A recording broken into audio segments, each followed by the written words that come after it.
I dërguari i Zotit dhe imamët e shenjtë na mësojnë se ne gjithmonë duhet të jemi ambicios në jetë.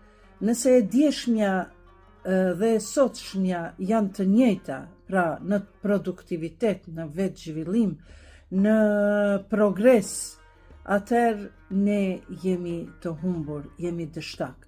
Prandaj duhet të përpiqemi, duhet të punojmë me aq mundësi dhe ambicie që kemi.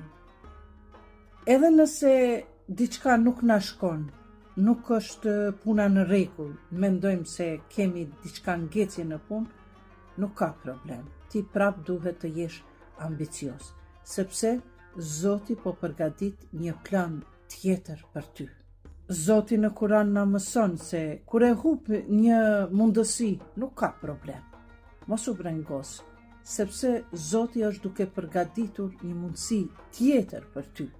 Por ti nuk duhet ta humbësh shpresën dhe mbështetjen tek i madhi Zot.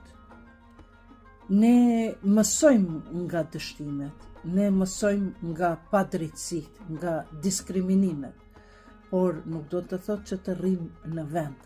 Ta kërkojmë të drejtën tonë për përpjekjet tona dhe të jemi të sigurt, sepse Zoti është duke përgatitur për të hapur një derë tjetër për ty më të mirë se sa ti që mendon.